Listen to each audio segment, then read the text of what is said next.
सुवर्णपुर जिला स्तरीय शिशु महोत्सव सुरभि अनुष्ठित।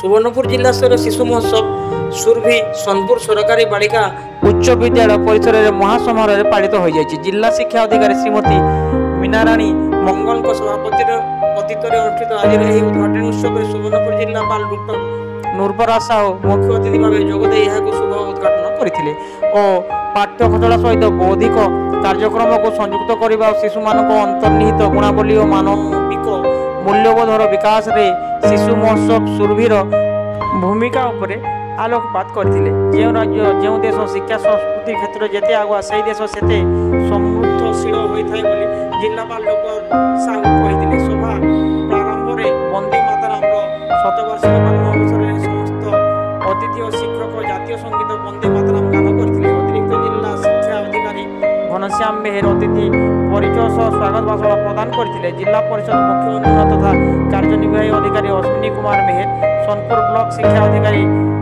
लक्ष्मण मिश्र, डुंगरीपाली ब्लॉक शिक्षा अधिकारी गणेश किसान सम्मानित अतिथि भाव जोगदाई माँ ठारू जन्म नहीं समस्त शिशु पाखरे किछि ना किछि कला रही कौन विशेष योग्य नुहे बोली छात्र छात्री को प्रोत्साहित करथिले।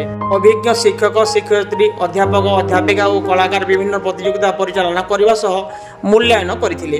जिला शिक्षा अधिकारी मीनाराणी मंगल सभापतित्व में अनुष्ठित उद्यापनी उत्सव में जिला बीजेपी सभापति वेणुधर दास मुख्य अतिथि, अतिरिक्त जिला शिक्षा अधिकारी घनश्याम मेहर, उलुंडा ब्लॉक शिक्षा अधिकारी अजय कुमार लुहा, प्रकृति बंधु तथा तोरभा बालक उच्च विद्यालय प्रधान शिक्षक मुरलीधर विश्वाल सम्मानित अतिथि भाव जोगदे सुरभि ही छात्र छात्री अंतर्निहित प्रतिभार सौरभ वितरण कले बोली कहवा सह पुरस्कार वितरण कर छात्र छात्री को उत्साहित करथिले।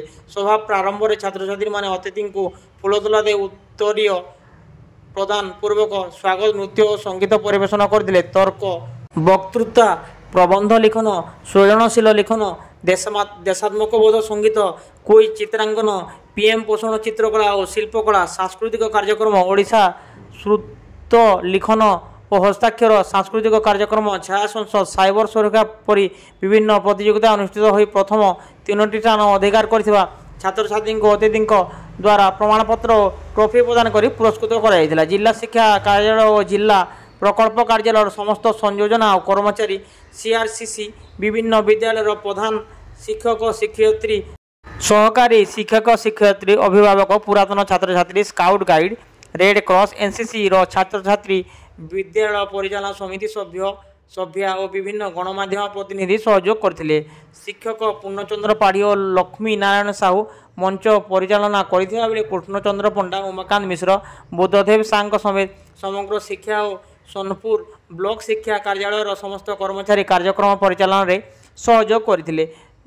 भूतानंद भोई, गिरीश त्रिपाठी, रिजपाल मेहर, चंद्रशेखर महापात्र, स्मिता मिश्र, गीतांजलि दरबान और संध्याराणी खेती पुरस्कार वितरण उत्सव में सहयोग करथिले। स्थानीय विद्यालय प्रधान शिक्षयित्री प्रज्ञा परिमिता दास धन्यवाद अर्पण करथिले।